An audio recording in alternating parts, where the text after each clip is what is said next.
Mesdames et messieurs, bonsoir. Vous êtes sur CamNews 24. Voici le sommaire de cette édition du journal. La troisième phase du contrat de désendettement du développement du Cameroun a été signée le 30 juin 2016 à Yaoundé entre Lupaul Motazé, ministre de l'économie, et André Valigny, secrétaire d'État français au développement et à la francophonie. Le groupement interpatronal du Cameroun, aux côtés des entreprises locales, s'investit dans une phase répressive contre le commerce illicite et la contrebande. C'est ce qui ressort de la conférence de presse tenue à Douala au siège de la dite institution. Mesdames et messieurs, c'est tout pour le sommaire de ce journal. Bienvenue à cette édition complète de l'information. L'Agence des normes et de la qualité a clôturé à Yaoundé la première phase d'une série de formations initié à l'intention de certaines administrations publiques. C'est en prélude à la mise en œuvre effective au mois de juillet du programme d'évaluation de la conformité avant l'embarquement des marchandises importées en République du Cameroun. Le point avec Salomon Foué et Valdez Koungan. Selon Léonard Piedjou, conseiller technique numéro 2 à l'Agence des normes et de la qualité à Nord, au Cameroun, bien que l'activité de normalisation soit maîtrisée et opérationnelle, il est de notoriété que certains produits importés ou fabriqués localement ne respectent pas les normes, même lorsqu'elles sont rendues d'application obligatoire. De l'avis des responsables de la Nord, il s'agit là d'une situation préjudiciable pour les consommateurs, la pérennité des entreprises, l'image des produits locaux et celle de l'économie nationale en général. C'est fort de ce constat et dans l'objet de renforcer la surveillance des produits commercialisés sur le sol camerounais que le Premier ministre, chef du gouvernement, a signé l'arrêté numéro 2015/1875/PM du 1er juillet 2015 fixant les modalités de mise en œuvre du programme d'évaluation de la conformité avant embarquement des marchandises importées au Cameroun.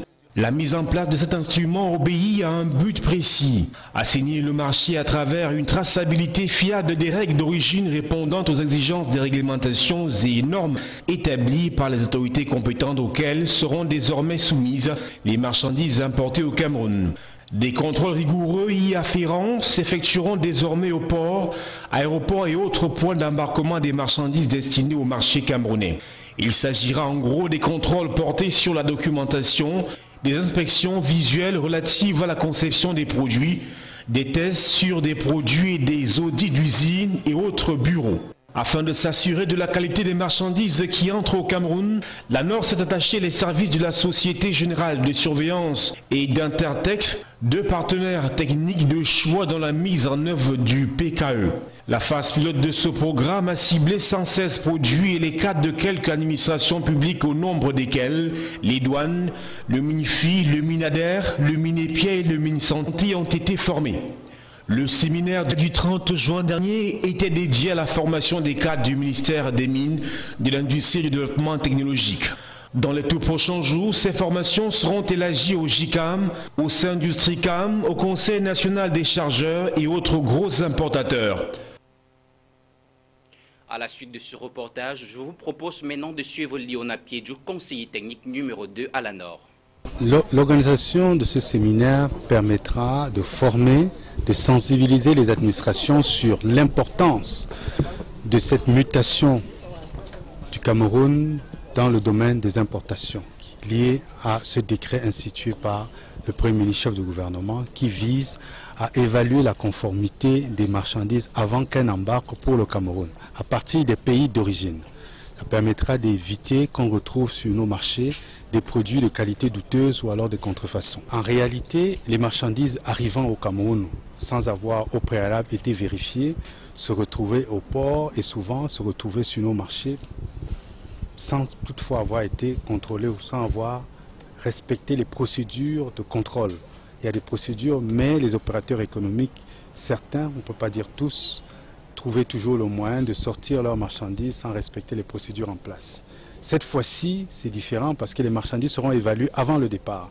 Des produits qui n'auront pas reçu d'attestation de conformité émanant, élaborés, établis par les organismes spécialisés, partenaires du programme, n'embarqueront pas pour le Cameroun. La troisième phase du contrat de désendettement et de développement du Cameroun a été signée le 30 juin 2016 à Yaoundé entre Paul Motazé, ministre de l'économie représentant la partie camerounaise, et André Valigny, secrétaire d'État français au développement et à la francophonie. Le montant total de l'enveloppe de ce contrat de désendettement est de 600 millions de francs CFA, 600 millions d'euros tant pour moi, soit 400 milliards de francs CFA. Les détails, c'est avec Salomon Fouet et Donald Anyunzoa.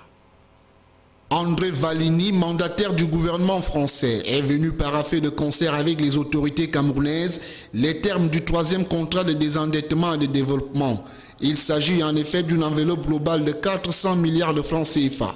Les engagements attachés à cette cagnotte, à savoir le financement des programmes et projets structurants du programme de développement économique et social, contenu dans le document de stratégie pour la croissance et l'emploi, démarre courant 2016 pour s'achever en 2025. Mis en place il y a 10 ans par le pouvoir de Paris, le contrat de désendettement et de développement est le fruit de la coopération bilatérale entre le Cameroun et la France. Il s'agit d'un effort additionnel à l'initiative multilatérale d'allègement de la dette du Cameroun, perçu dans un cadre global de l'initiative Pays pauvres très endettés. Dans ces deux premières phases, le contrat de désendettement et de développement entre le Cameroun et la France a permis de mobiliser 566 milliards de francs CFA qui ont été injectés dans des programmes de réduction de la pauvreté, d'amélioration des infrastructures, de la gouvernance et de la performance des institutions publiques et privées au Cameroun.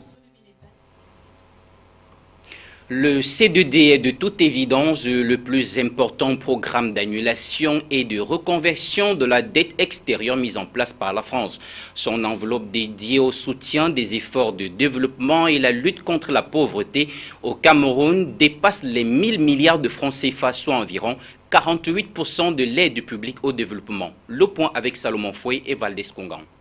Le contrat de désendettement et de développement est mis en chantier depuis l'admission du Cameroun au bénéfice de l'initiative Pays pauvres très endettés en 2006. Il se résume en un processus qui conduit le Cameroun à rembourser sa dette à la France et la totalité de celle-ci lui est créditée sur un compte logé à la BEAC pour financer des projets de développement du Cameroun. Il s'agit bien évidemment des projets arrêtés selon les priorités du DSCE, le document de stratégie pour la croissance et l'emploi. Le premier C2D signé en 2006 était d'un montant de 352 milliards de francs CFA. Il est arrivé à échéance le 27 avril 2011. Le deuxième, d'un montant de 213 milliards, signé le 11 juillet 2011, arrive à échéance en 2016. Le troisième et le plus important, signé le 30 juin dernier, propose une enveloppe de 400 milliards 700 millions de francs CFA. De l'avis du secrétaire d'État français au développement et à la francophonie, ces conditions de décaissement seront plus flexibles, en ce sens qu'il intervient dans un contexte marqué par la chute des prix du baril à l'international, la guerre contre Boko Haram et le flux de réfugiés auquel fait face le Cameroun. C'est au total plus de 1000 milliards reçus de la France par le Cameroun, soit 48% de l'aide publique au développement que mobilise le pays auprès de ses partenaires au développement. La particularité du C2D est qu'il est co-géré par le Cameroun et la France, conformément aux dispositions pertinentes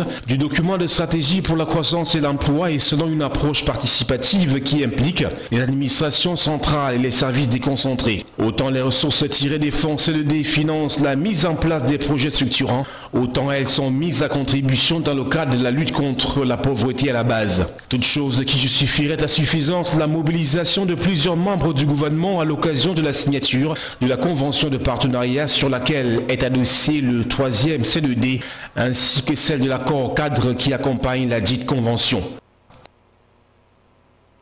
Toujours à propos de cet élément, je vous propose maintenant de suivre un extrait de André Valigny et Justine Dormeau, responsables C2D au MINPAD. Le deuxième contrat de développement et de désendettement est le signe d'un partenariat fructueux entre la France et le Cameroun, puisqu'il y en a eu deux autres avant celui-là. C'est le troisième que nous venons de signer ce soir. Les deux autres ont bien marché. C'est un partenariat intelligent, fructueux, qui permet à la France de continuer à soutenir le Cameroun dans son développement. Ce troisième C2D est notamment axé autour des infrastructures nécessaires au développement de tous les pays. Un pays qui n'a pas d'infrastructure ne peut pas se développer. Des infrastructures sont existantes au Cameroun, d'autres doivent être réalisées. Donc il y a un volet infrastructure qui est important. Il y a un volet très important autour de l'agriculture, du développement rural, et qui consiste notamment à rendre plus facile les circuits entre la production agricole elle-même et la commercialisation en ville de ces produits agricoles. Et puis un troisième volet important d'aide budgétaire de la France au Cameroun, notamment pour développer les services sociaux de base, éducation, santé, en faveur de la population. Je pense que le Cameroun accueille avec beaucoup de satisfaction ce troisième contrat qui, comme le nom l'indique, il est bien le troisième. Ça fait 10 ans que le Cameroun mène avec la France cette nouvelle coopération, avec ce nouveau outil qui est le contrat de désendettement et de développement. C'est avec beaucoup de satisfaction qu'aujourd'hui, nous pouvons penser que le Cameroun a bien fait et que c'est apprécié. La contrebande et le commerce illicite des produits engendrent chaque année des pertes estimées à plusieurs milliards de francs sur le marché camerounais. Compte tenu de l'ampleur du mal, le JICAM, en tant que groupement interpatronal du Cameroun, se met aux côtés des entreprises locales pour lutter contre ce fléau. Reportage. Le secrétaire exécutif du JICAM et ses collaborateurs ont largement parlé des points ci-après. Plus de 5000 tonnes de sucre en provenance du Nigeria entrent frauduleusement au Cameroun chaque année, mettant ainsi en péril la production nationale. Ce phénomène s'étend à des produits tels que les liqueurs, le ciment, les médicaments entre autres, et puis encore la cigarette. Pour ce dernier cas, il est clair, selon plusieurs experts, qu'il est même l'une des principales sources de financement du terrorisme, puisque les revenus du commerce du tabac sont issus des taxes. Mais plus de 80% des paquets de tabac commercialisés sur le marché camerounais ne portent aucun timbre comme le recommande la loi. Dans le même ordre, les responsables de la douane camerounaise estiment à 100 milliards de francs CFA les pertes subies par les caisses de l'État du fait de la contrebande des produits pétroliers. Alors les conséquences de ces forfaits ont longtemps impacté sur la santé, sur l'économie camerounaise et maintenant permet à des personnes tapies dans l'ombre de financer des actes terroristes. Il n'est pas donc question de croiser les bras. Le commerce illicite, la contrebande finance le terrorisme et finance Boko Haram. Des chiffres très précis ont été produits et ont été donnés récemment par un ancien ministre malien de la Défense sur 800 millions d'euros. 800 millions d'euros rien que pour l'année 2015 qui ont pu contribuer à renforcer davantage Boko Haram. Et nous estimons que ceux qui se rendent complices de telles choses pour mettre en insécurité l'ensemble des Camerounais doivent pouvoir répondre de leurs actes. Nous avons mis sur pied au niveau du JICAM un comité ad hoc avec la collaboration des administrations partenaires et nous descendrons sur le terrain à partir des informations que nous recevons et nous pourrons donc réprimer ces actes-là et mettre toutes ces informations devant l'opinion. Donc ne serez pas surpris que dans les prochains jours, les prochaines semaines, que nous puissions vous rappeler pour vous dire dans 30 minutes, retrouvons-nous à tel endroit parce que nous aurons arrêté quelqu'un la main dans le sac. Rappelons que la cellule de lutte contre le commerce illicite du JICAM avait lancé en mai 2016 une campagne de 4 mois relative à la communication nationale sur la lutte contre ce fléau social. Cette réunion se tient donc dans le prolongement de celle-ci et son but étant de sensibiliser et informer l'opinion publique sur la menace que représente la contrebande et le commerce illicite sur l'économie, les recettes fiscales, l'emploi et la paix sociale. De nouvelles procédures sont donc en cours pour en découdre avec ce serpent de mer. Direction le Septentrion, à présent du matériel roulant pour la police dans la localité de l'extrême nord. 8 nouveaux véhicules viennent d'être mis à la disposition des commissariats de Maroua et de Koussiri. La cérémonie solennelle de présentation de cette dotation au gouverneur Midiawa Bakari a été faite par le patron de la police dans la région de l'extrême nord. Reportage.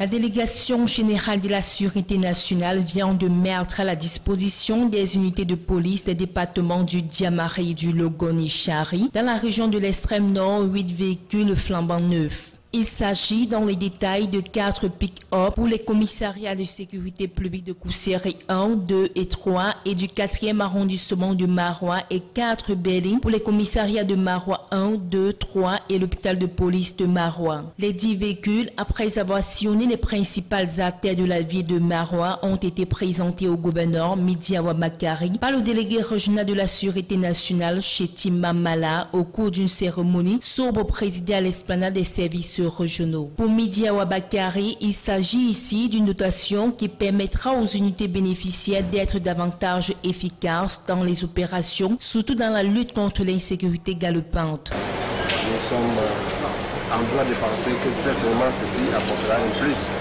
quant à l'efficacité sur le terrain. Le gouverneur a invité les responsables bénéficiaires d'en faire bon usage, ce qui leur permettra d'accroître leur rendement. Avec cette nouvelle dotation, le parc automobile des services déconcentrés de la délégation générale de la Sûreté nationale de la région de l'extrême nord de s'enrichir. Les fonctionnaires de police sont donc efficacement attendus sur le terrain.